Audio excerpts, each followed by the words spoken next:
자, 문학 시작해 봅시다. 74쪽 보면은 우리가 앞에서 인물의 특징과 태도에 대해서 했어요. 그래서 여기서 이제 인물의 심리와 관련된 거 이런 걸 찾는 이제 문제가 나오는데 기출 문제라고 생각을 모의고사 기출 문제라고 보시면 돼. 각각 여기서 나오는 이제 문제들은.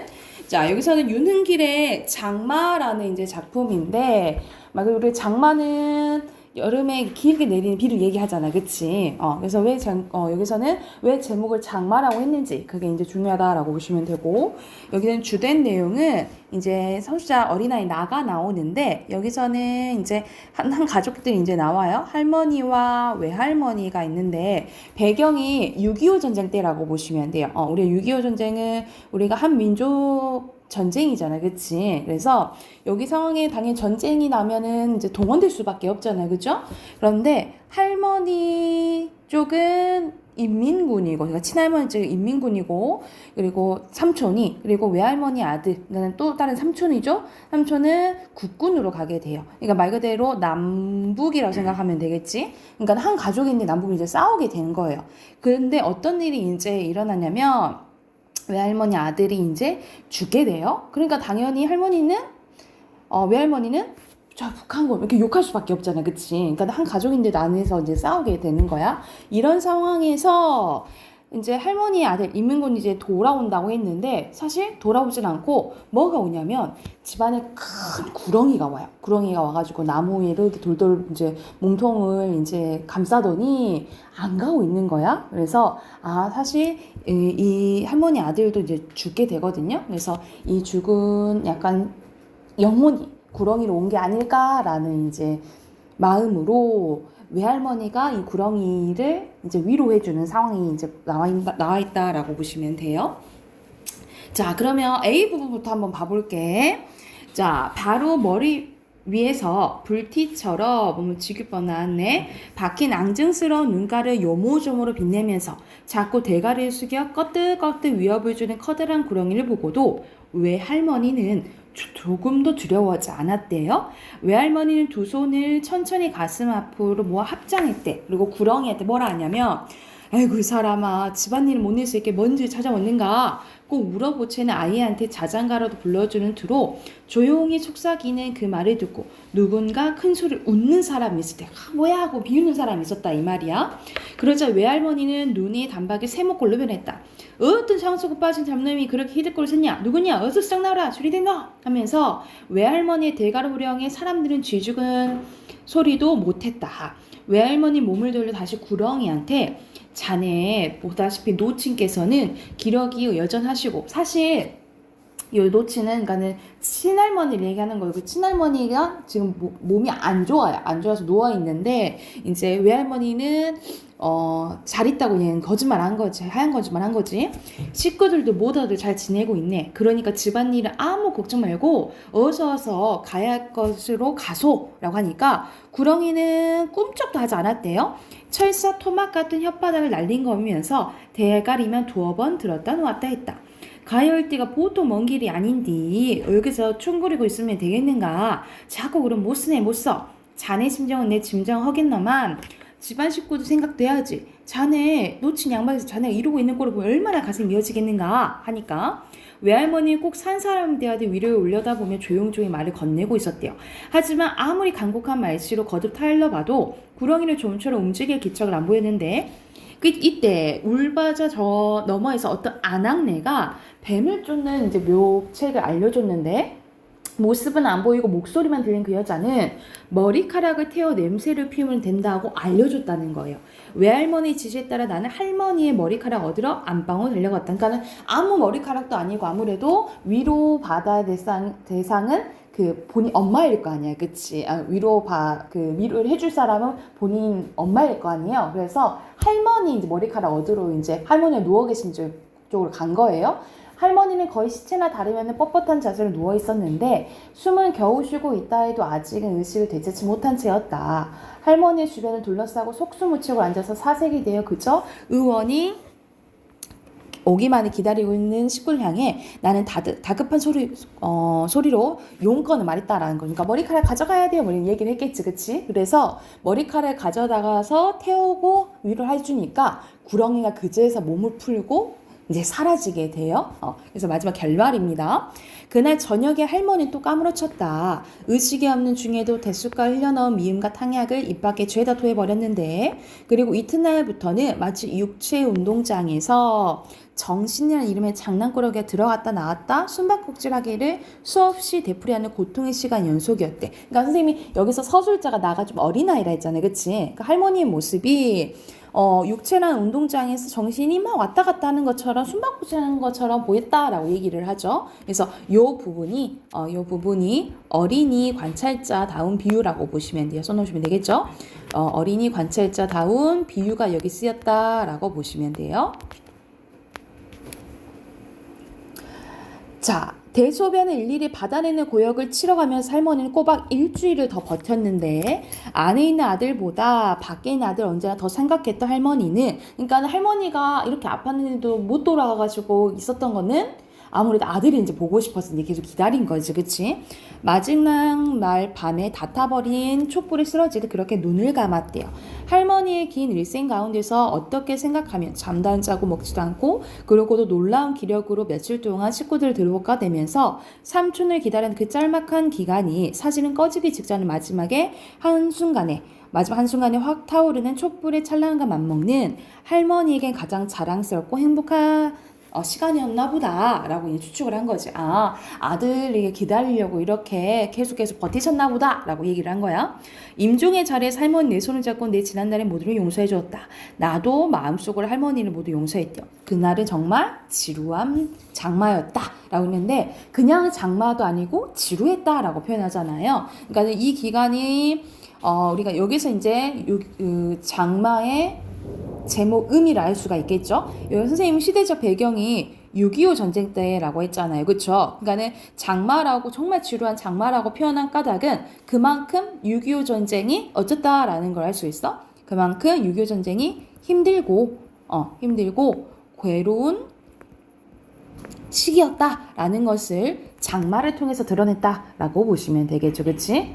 그래서 여기서는 이제 장마라는 제목의 의미를 중점적으로 기억을 해두시면 돼요. 아셨죠? 옆에 세 문제 있죠? 1, 2, 3번 바로 문제 풀어보고 답 확인해 볼게요. 바로 옆에 문제 풀어보자.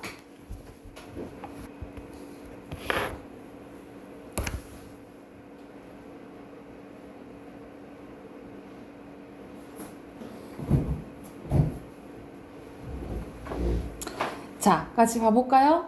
1번에는 인물의 심리에 대한 설명으로이잖아요. 알맞지 않은 것은 여기서는 2번인데, 여기서 아주 누가 큰 소리로 비웃었잖아요. 그거를 좋게 봐서 그런 게 아니고 약간의 얘가 비웃는 거죠. 어떻게 구렁이한테 이렇게 사람처럼 말한대? 이렇게 얘기를 하는 거잖아. 긍정적으로 인식하는 게 아니죠. 그쵸? 그리고 A 부분에서 인물의 심리를 묘사한 부분을 4, 5절로 쓰래. 어디 부분 쓰시면 되냐면, 왜 할머니는 조금도 두려워하지 않았다. 이 부분 쓰시면 돼요. 그럼 4, 5절 맞죠? 그쵸? 그리고 3번은 선생님이 말한 부분, 여기 부분 쓰시면 되겠죠? 그만큼 그때 배경인 6.25 전쟁이 정말 힘들고 괴로운 시기였다는 것을 드러낸 효과가 있다. 이렇게 쓰면 되겠지. 그치? 선생님 여기 써준 부분 쓰시면 돼요. 됐을까요? 썼으면 그 다음 작품 한번 봐보자. 자, 76조 보면은 김원일의 연이라는 이제 작품이에요. 여기도 이제 여기도 어린아이가 나오는데 서술자가 부모님에 대한 이제 특히 아버지에 대한 내용이 나와요. 한번 봐볼게.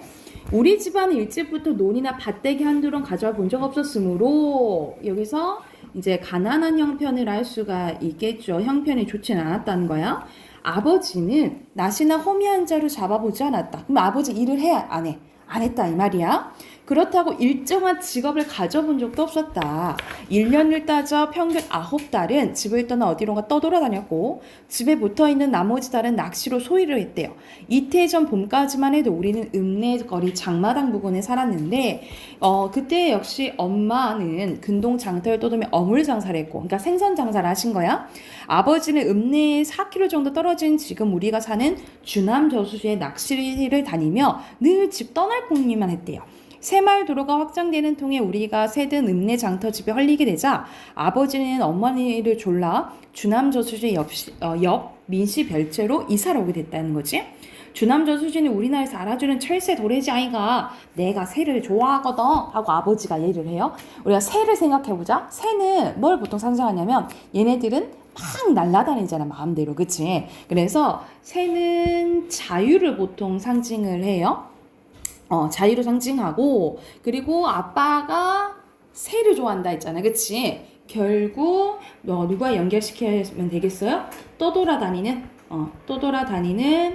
아버지를 이제 상징한다라고 보시면 되겠죠. 새는 떠돌아다니는 아버지를 상징한다라고 보면 돼. 아버지가 말했는데 당신이 그냥 땅으로 걸어다니는 철새에게 날아다니는 철새가 좋겠지. 그런데 새 구경만 하는 것도 좋지만 그 구경하면 되기면 밥이 생기요 떡이 생기요 하면서 엄마는 되도 않는 소리 하는데 막 얘기를 했다라는 거야. 먹을 국물이 좀 돈 벌 국물 해야지. 그리고 돌아다니지 말아라 하고 이제 얘기를 하는 거죠.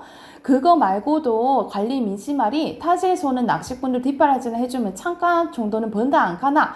나 돈도 좀 벌 수 있어 라고 이제 아버지 얘기했단 거야. 엄마는 그쪽으로 이사하면 당장 장사 다니는 길이 먼 줄 알면서도 어떻게 아버지가 집에 눌러 있을까 싶던지 그 말에 선선히 동의했대요. 그러나 주남 저수지 쪽으로 이사와서 보름채를 못 넘기고 아버지는 슬금이 또 집을 떠났대. 부산과 마산의 낚시꾼들의 떡밥은 물론 술이며 안주 접시며 심부름 시키는데 아버지는 더 참아낼 수 없었다라는 거야. 그러니까 일하는 거 정말 진짜 싫어하는 거지, 그치? 더러운 세상 나쁜 놈들이라면 전에는 입에 담지 않던 욕설을 술김에 종종 뱉더니 귀엽고 떠돌이 병이 발동이 걸렸다. 늘 궁금했지만 아버지는 집을 떠나 떠돌 동안 숙식을 어떻게 해결하고 다닌지 알 수 없었대. 그로부터 2달 뒤에 여름이 끝날 무렵에서 아버지는 돌아왔는데 그 행여 끝에 무슨 결심이 굳었는지 돌배상 자락이 덮은 민신의 대나무 밭에 굵은 데에 몇 자루를 쪄 방패연을 만들기 시작했대요. 우리가 아까 전에 새도 나왔지만 연도 하늘을 낳는 거잖아요. 그치? 그래서 여기서 연이, 제목이 연이잖아요. 그쵸? 연이 상징하는 것은 뭐냐면 날고 싶어하는 아버지의 삶을 상징한다라고 보시면 돼요. 그런데 새와 연은 조금 다르지. 똑같이 하늘에 떠다니지만 연은 우리 얼레에 묶여 있잖아요. 그치? 그러니까는 아무래도 한계가 있다라고 생각을 하시면 되겠죠. 자, 내가 어렸을 때 아버지는 더러 방패연을 만들어 주셨기도 했지만 근래 한 번도 없던 짐거리였대. 대나무를 가늘게 쪼개 햇빛에 말려선 장두칼로 다듬고 한지에 바람구멍을 뚫어 거기에 5개 대깨비를 붙여 방패연을 만든 솜씨는 아버지가 지닌 유일한 기술 같아 보였는데 천장 가운데 태극문이나 붉은 원을 오려 붙여 만든 연이 큰 놈은 2번 접은 신문지만 했고 작은 놈은 교과서만한 크기도 있었대. 겨울도 아닌데 그만 연을 어디다 팔락합니까? 하고 이제 물어보니까 먹고 돈이 목적으로 맹그나 쓸모없어도 맹그고 싶으니까 맹그제. 참새가 날락하면 기러기만큼 늘 높은 못 날겠노. 하늘 높이 못 날겠노. 먼 데까지 갈 필요가 없으니까 지 오를 만큼 오르고 말지러 하면서 아버지는 쓸데없는 비유까지 곁들여 말했대. 옛적에 연 맹그러졌다고 돌아가서 할아버지가 생각나서 힘들어요? 라고 물어보니까 사람은 어디가 몰적이 없어도 어떤 때는 연매코로 그냥 멀리 떠나고 싶은 꿈이 있는 기라 라고 얘기를 해요. 그러니까 고로 아버지 이제 생각을 하는 거죠. 난 항상 어디쯤 좀 떠나고 싶어 라고 얘기를 하는 거야. 그러니까 여기서 아버지의 어떤 모습을 알 수 있냐면 우리가 사주 보면은 여러분 그런 거 들어봤지. 너는 역마살 있다 뭐 이런 얘기 들어봤잖아요.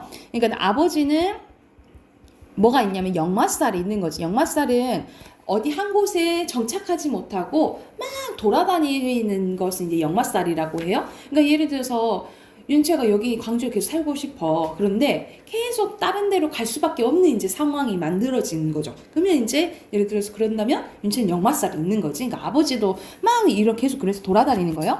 그런 꿈 없이 일만 하는 사람은 꼭 개미 같다라고 표현하는 거야. 그러니까 꾸준히 우리가 다 일을 하면 살잖아요.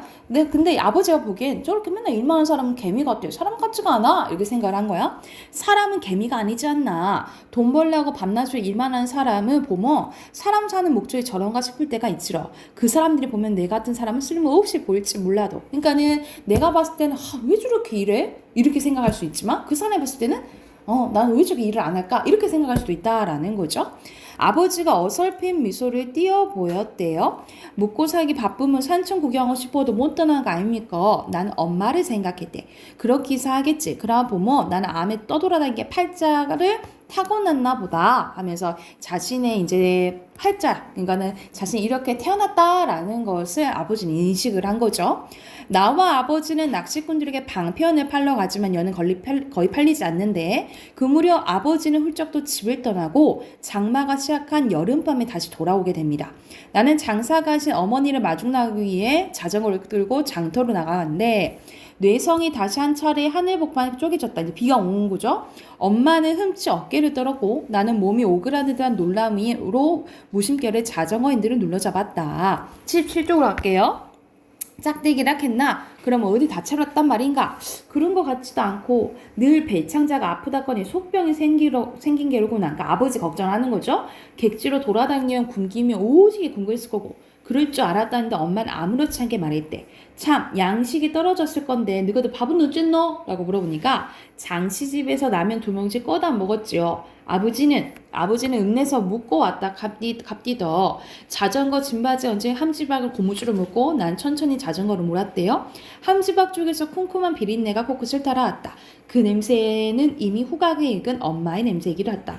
엄마 자전거 타해. 그럼 포토가스 있을 텐데. 다른 때 같으면 사양했을 엄마가 오늘따라 아무 말 없이 안짱으로 탔는데 그러니까 내색은 안 했지만 그만큼 엄마 역시 아버지를 빨리 만나고 싶은 모양이었다 하고 추측이 나오죠. 힘주어 페달을 밟자 엄마 온몸에서 풍겨나는 비린내가 내 쪽으로 왔다.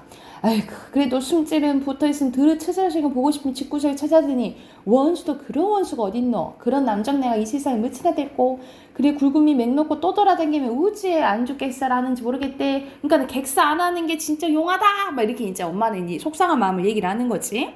엄마는 이런 식으로 중얼거렸는데 떼약볕 아래 장터마다 싸다니라고 과맣게 그을린 엄마 얼굴 떠올리자 나는 공연히 코어리가 찡하게 쓰렸대요. 그러니까 엄마를 생각하면 너무 불쌍한 거지, 그치? 엄마에 대한 애민이 이제 드러나는 거죠. 엄마는 키가 작고 몸매가 깡 마른 데다 살결이 감어 볼 때마다 안쓰럽고 측은한 마음 기퉁이에 그늘을 만들었대요. 그럴 적마다 아버지에 대한 원망 또한 반사적으로 감성을 자극했는데 아버지에 대한 원망적인 감정은 징후라기보다 썰물이 되어 당신을 내 옆에 멀리로 밀어내는 작용을 했대요. 아버지의 그런 마음은 엄마에 대한 경우도 비슷하게 여겨졌다. 다만 순환의 법칙. 우리가 순환의 법칙은 막 도는 거잖아. 그치? 이 순환의 법칙은 뭘 말하는 거냐면 아버지에 대한 원망이랑 애정이 이제 왔다 갔다 한다 이 말이야. 그러니까 엄마를 생각하면 엄마 막 속상하고 고생시키는 아빠가 원망스럽게 하고 그리고 한편으로 생각하면 조금 아버지에 대한 애정이 있잖아. 그 사랑이 있잖아. 이게 왔다 갔다 했다 이 말이야. 순환의 법칙을 쫓아 한때는 미움도 시간 흐르면 연민으로 녹아 끝내 민물되어 엄마 여인 마음을 다시 채워주리란 점만 다를 뿐이었다 하면서 여기서는 이제 역마살 때문에 아버지가 막 나돌아다녀요. 그럼을 통해서 이제 고생을 겪는 가족 이야기라고 생각을 하시면 돼요. 그래서 여는 이제 아버지를 상징한다라고 보시면 되겠죠. 해당하는 문제 2문제 있잖아요. 여기 또 바로 풀어봅시다. 자, 같이 해볼까요? 4번 봐보자. 여기서는 서술상의 특징이에요. 여기서는 1인칭 뭐 주인공으로 봐도 되지만 관찰자도 되겠죠. 그치? 그러니까는 1인칭이어야 되겠죠. 그러면 외부 밖에가 아니고 관련된 것은 2번이라고 보시면 되겠죠. 자신의 생각 드러내고 있다. 1인칭이니까. 그리고 5번에 알맞지 않은 거예요. 여기서 알맞지 않은 것은 아버지의 끼니 아버지 밥 먹고 왔대 라고 부르니까 먹고 왔다 라고 합니다 라고 대화 나오잖아요. 그쵸? 그래서 알맞지 않은 것은 5번이죠. 네, 됐을까요? 비문은 아니 그 독서 꺼내 봅시다. 독서는 84쪽이에요.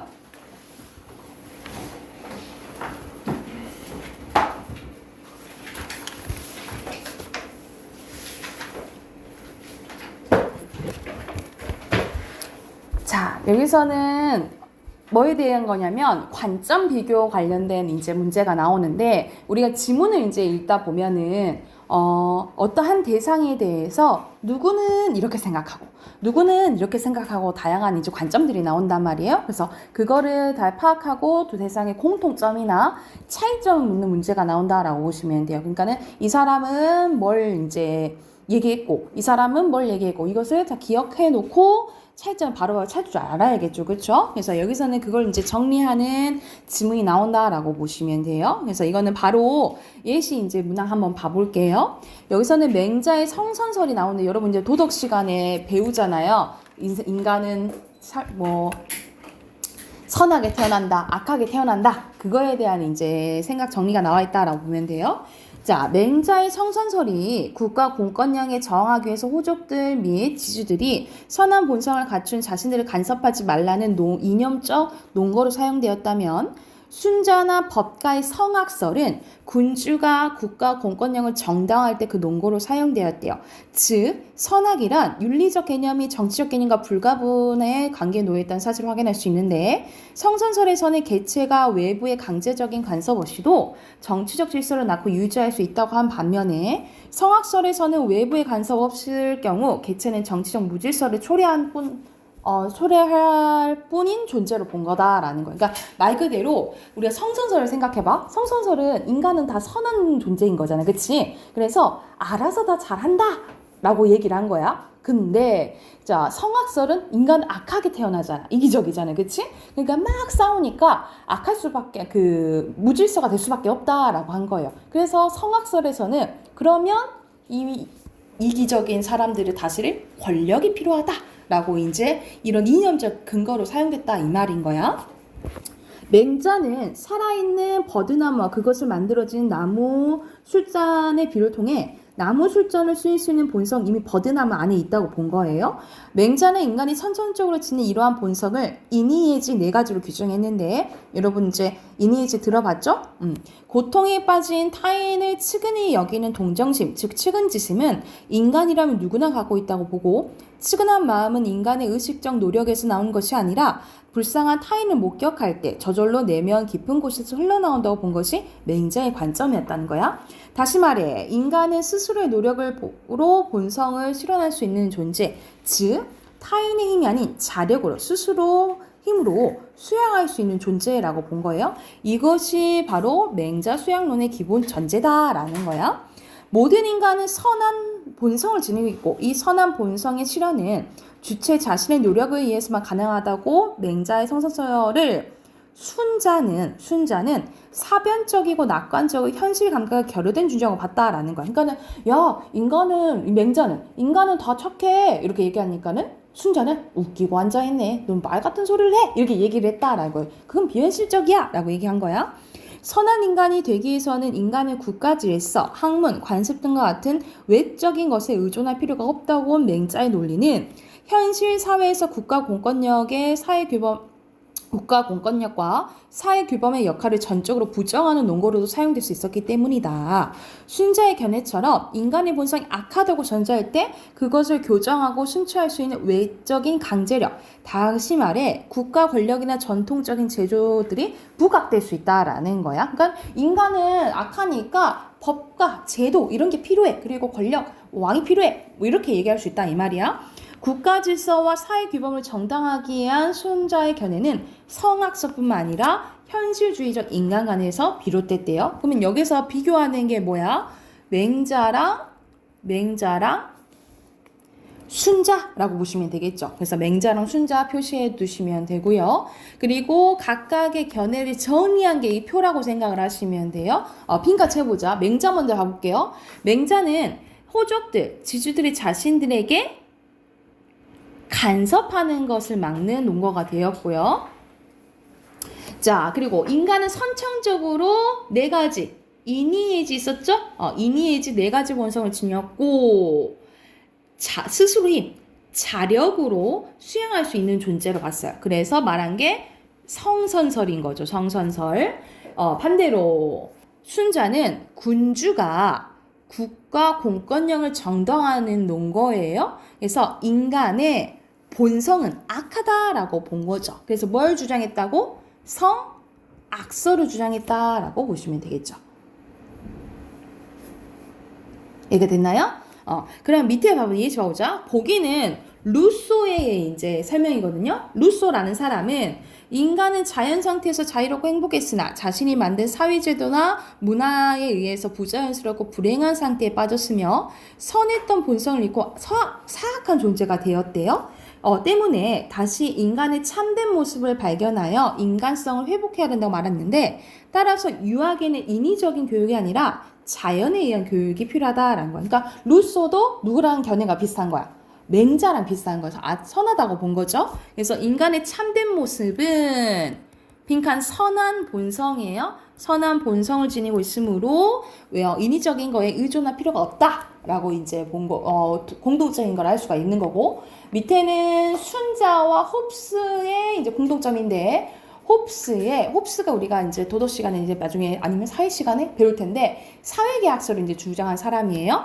리바이어던에 따르면 인간의 본성은 뭐라고 나와? 이기적이대. 그치? 그래서 만인에 대한 투쟁, 싸울 수밖에 없다. 그래서 이를 극복하기 위해서 공동의 권력을 만들었는데 이게 리바이어던이라는 거예요.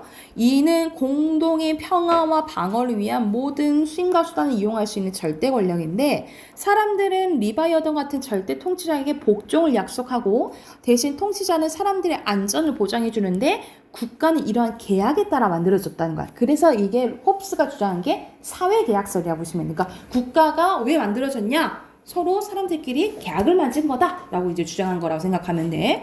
근데 여기서 홉스와 순자는 뭐지? 인간을 어떻게 봐요? 이기적이다 보는 거죠. 그쵸? 그래서 빈칸 이기적 욕망에 따름으로 싸울 수밖에 없다라고 보시면 되겠죠. 그래서 여기에 대한 지문이 하면 또 뒤에 나올 거예요. 이거 보시면서 해당하는 문제 풀어보자. 86쪽부터 89쪽까지 문제 쭉 풀게요. 쭉 풀고 바로 답 확인해 봅시다. 지금 한번 바로 풀어보세요.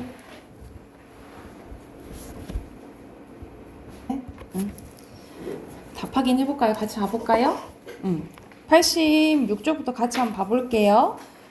여기서는 비교하는 게 두 개가 최저 소득 보장제랑 그리고 기본소득제죠. 여기 두 개 표시하시면 되고, 2번에 이 문단에 들어갈 빈칸, 여기서는 최저 생계비죠. 그냥 생계비 쓰셔도 돼요. 최저 생계비. 그리고 3문단에 이제 들어갈 거는 현금으로 지급하는 거죠. 그쵸? 그리고 밑에는 최저소득 소득 보장제는 기본소득제에 비해서 관리 비용이 절약되는 거 아니지, 그치? 그리고 밑에는 55 맞다라고 보시면 돼요. X55예요. 그리고 87조 여기서는 설명 대상이 필론주의예요. 필론주의자로 쓴 사람인데 여기서는 필론주의에 대한 거라고 생각하면 돼. 그리고 5번의 순서대로 55 X 3문단 보면은 우열이나 열등하지 않다 그랬어요. 그쵸? 그리고 3번에 5, 4번에 X예요. 4문단 보면은 나와 있죠. 진리 파악하는 거 아니지? 그리고 6번에 보면은 데카르트에 대해서 이제 나오는데, 의심할 수 없는 절대적 확실성이 가진 기초적 믿음을 갖기 위해 진리에 대한 의심해 보는 회의적 사고를 추구했대요. 그래서 공통적으로는 뭐 하는 방법을, 의심하는 방법을 사용해야 된다라는 게 이제 공통점이라고 보시면 되겠죠. 자, 뒤에 보면은 우리 앞에서 했던 거에 대한 지문 이제 플러스 나오잖아. 그러니까 성선설, 성악설, 그리고 성무선악설 나오죠. 그쵸? 그거에 대해서 이제 내용이 나오고, 여기서는 인성에 대해서 다양한 견해가 나온다라고 보시면 되겠죠? 어떻게 생각하지? 그래서 해당되는 거 2번이고요. 자, 2번에 인성론에 대해서 적절한 거. 여기서 A 부분은 맹자의 성선설 나오고 순자의 법가의 성악설 나오잖아. 이게 다 정치적 이념의 논거로 사용됐다라는 거잖아요. 그쵸? 그래서 해당되는 것은 3번이 되고요. 그리고 3번에 우리 앞에서 했었잖아. 순자와 홉스의 공통점은 사람은 이기적이다로 본 거죠. 그쵸? 그래서 1번이에요. 그리고 기억이 고자고요. 니은이 맹자고요. 디귿이 순자거든요. 그러면 여기서는 고자, 맹자, 순자가 말할 수 있는 게 아닌 것은 2번이겠지. 뭐 귀국화 이런 거 아니겠죠. 그쵸? 여기가 됐을까요? 그러면 문법 꺼내봅시다. 문법책 꺼내봅시다.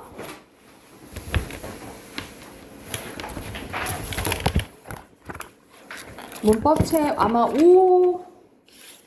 50쪽일 거예요. 우리 그때 문제풀이하고 50쪽.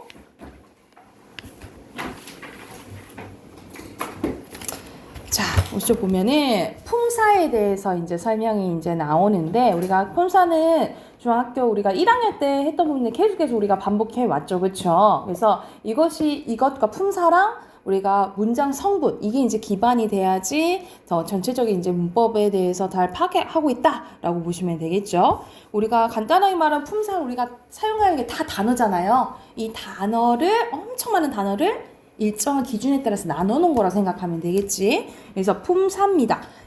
단어를 문법적 성질에 따라 나눠놓은 갈래라고 생각을 하시면 돼요. 그래서 나누는 기준이 3가지가 있는데, 형태, 기능, 의미잖아요. 형태에 따라 2가지, 기능에 따라서 5가지, 의미에 따라서 9가지로 나뉘어진다라고 보시면 되겠죠. 그래서 자, 큰 형태에 따라서 불변어, 가변어. 가변어는 문장에서 변하는 거지, 그쵸?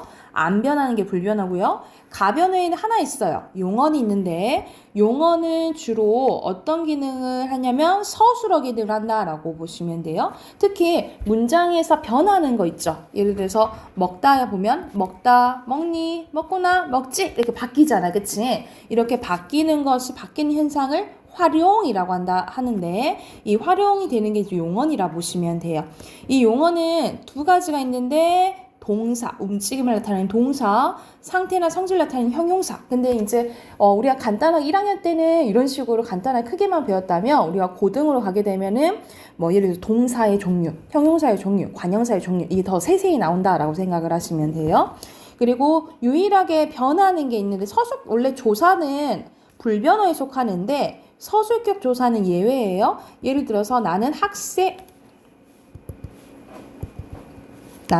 학생이다 라고 하면 학생이니 학생이구나 하고 활용하지, 그치? 바뀌지, 그치? 근데 얘는 용언이라고 하기에는 학생 앞에 체언이랑 붙어요. 그래서 조사의 역할이 커가지고 얘는 조사긴 조사인데 어디에 속한다 이 말이야?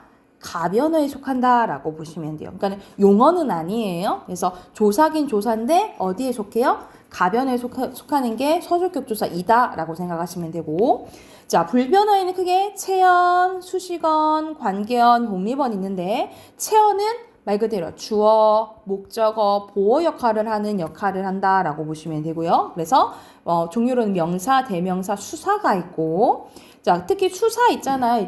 이제 뒤쪽에서 하긴 할 건데, 수사는 숫자 들어간다 해서 다 수사는 아니라 했지? 하는 역할에 따라서 달라진다고 했어요. 예를 들어서 사과 한 개가 있다 라고 했을 때 숫자를 나타내는 게 한이잖아요. 그치? 근데 얘는 수사가 아니에요. 왜냐면 개라는 명사를 꾸며주기 때문에 얘는 수를 나타내는 관형사다라고 보시면 되겠죠. 하는 역할을 봐야 돼. 그러니까 얘는 관형사인 거야. 그러니까 숫자가 나타난다 해서 다 수사는 아니라는 거. 하는 역할에 따라서 관형사가 될 수도 있다라는 거 알아두시고요. 수식어는 꾸며주는 말이죠. 그래서 주로 체언을 꾸며주면 관형사, 주로 용언이나 다른 부사, 문장 전체를 꾸며주면 부사라고 보면 되겠지. 그래서 체언을 꾸며주는 게 아니면 다 부사라고 생각을 하시면 돼요. 근데 가끔 가다가 체언을 꾸며줄 때도 있거든요. 부사가. 뭐 예를 들어서 그건 바로 너 했을 때 너는 품사가 대명사죠. 근데 대명사지. 바로가 너 꾸며주니까 사실상 무슨 역할을 해요? 체언을 꾸며주니까 관형사 역할 하잖아. 그치? 관형사 역할을 하는데 바로는 다른 부사적인 역할이 너무 커서 얘는 관형사를 안 보고 부사라고 봐요. 그러니까는 여기서 관형사 역할을 하긴 하지만 바로 자체는 무슨 품사라고 본다고? 부사, 품사로 본다라고 생각을 하시면 돼요. 그리고 관계어에는 조사의 종류에 우리가 세 가지가 있는 거 알죠? 이거는 이제 조사 나올 때 더 자세히 하고, 독립어에는 감탄사가 있다라고 보시면 되겠죠. 그래서 의미로 나눴을 때 우리가 알고 있는 몇 품사? 구품사라고 보면 되겠죠. 동사, 형용사, 명사, 대명사, 수사, 관형사, 도사, 조사, 감탄사 이렇게 보시면 되고요. 밑에 바로 체언에 대해서 나와 있거든요. 체언에 대해 종류 한번 이제 봐볼게. 자, 명사입니다. 명사는 이름을 나타내죠. 그쵸? 그래서 자, 사용 범위에 따라 고유명사, 보통명사입니다. 고유명사는 유일하게 한 개 있는 것을 고유명사라고 보시면 돼요. 예를 들어서 예시, 서울, 이순신, 뭐 예를 들어서 63빌딩 뭐 이런 것들 있잖아요. 유일하게 한 개 있는 것을 고유명사, 그리고 두루 쓰이는 것을 보통명사라고 해요. 그러니까 우리가 이걸 펜, 뭐 아니면 이걸 리모컨 이렇게 얘기하잖아요. 이런 것들이 다 보통명사라고 보시면 돼요. 그리고 자립성 유무에 따라서 자립명사, 의존명사 나뉘어지는데 혼자 쓰이면 자립명사, 혼자 쓸 수 없는 명사를 의존명사라고 해서 의존명사를 잘 구별하는 것이 잘 나오거든요. 그래서 대표적인 것, 대, 만큼 있는데 예를 들어서 봐봐. 할 것이다. 것이다는 지 혼자 못 쓴다 이 말이야. 할이라는 꾸며주는 앞에 꾸며주는 말이 있어야 된다라고 보시면 돼요. 그래서 갈 데가 있다. 갈 데가 있다. 이런 식으로 돼 있죠. 이런 것들이 의존명사라고 보시면 되겠죠. 그래서 앞에 말과 꾸며주는 말과는 띄었어야 된다라고 보시면 돼요. 그래서 의존명사가 뭐랑 또 같이 나오냐면 우리가 한글 맞춤법 했을 때 띄어쓰기 있죠. 띄어쓰기 할 때도 같이 나오는데 앞말에 수식을 받으니까 이건 다른 단어들이잖아. 그러니까는 앞말과 띄었어야 된다. 각 단어는 띄었어야 되니까 앞말과 띄었어야 된다라고 보시면 되고 만큼 예를 들어서 아는 만큼 얘기해. 했을 때 이때만큼이 의존명사라고 보시면 돼요. 근데 의존명사 여기 만큼 있잖아요. 이 만큼은 의존명사일 때도 있는데 어떨 때도 있냐면 너만큼 좋아하는 사람 없어 했을 때 너만큼 했을 때는 이때는 너한테 붙었지.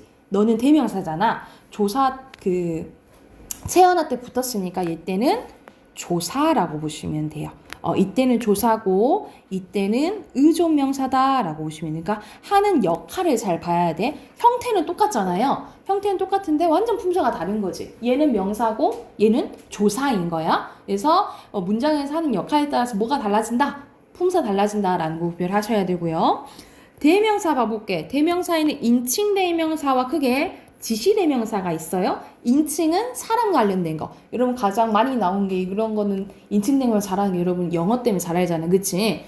이런 식으로 1인칭, 2인칭, 3인칭은 여러분 아니까. 근데 뭘 봐야 되냐면 제기칭이 있고요. 앞에 나오는 거 예를 들어서 할아버지께서는 당신이 직접 리모컨을 잡으셨다 했을 때 앞에 주어를 다시 말할 때 있죠. 그걸 제기칭이라 하잖아요. 그렇죠? 이럴 때 그래서 자기, 당신이 제기칭을 쓸 수 있고요.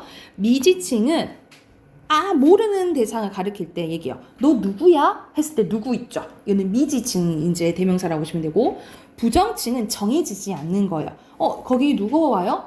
거기 들어갈 수 있어요? 네, 누구나 들어갈 수 있어요. 이럴 때 있죠. 누구나 들어갈 수 있어요. 그 누구나가 부정칭이라고 보시면 되겠죠. 그러니까 이걸 잘 구별해야 돼. 미지칭은 모를 때예요. 미지칭은 모를 때. 그런데 부정칭은 정해지지 않았을 때예요. 여기 잘 구별해야 돼. 미지칭은 모를 때. 부정칭은 정해지지 않았을 때라고 생각하시면 되고 지시는 이, 그저 생각하면 되겠죠. 이것, 그것, 저것 이렇게 생각을 하면 되겠죠. 그래서 대명사에는 크게 인칭 대명사와 지시대명사 있다라고 생각하시면 되고 자 수사입니다. 수사는 수량을 나타내면 양수사 하나 둘 셋 이런 것들 있잖아요. 그리고 순서를 나타내면 첫째 둘째 셋째 순서를 나타내면 서수사라고 해요. 크게 양수사와 서수사로 나뉘어져 있다라고 보면 되겠죠. 그리고 옆에 잠깐만 여기 표시하고 선생님 끝내줄게.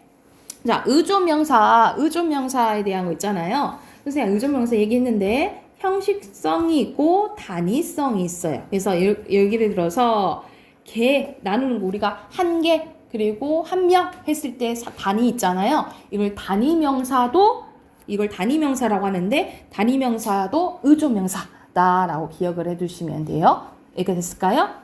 그러면 51쪽 있죠. 51쪽 숙제로 해오게요. 51쪽 숙제를 해서 내일 이어서 폼 사친도 더 나갈게요. 51쪽만 숙제를 해오세요. 그리고 틀린 단어 3번씩 써오시고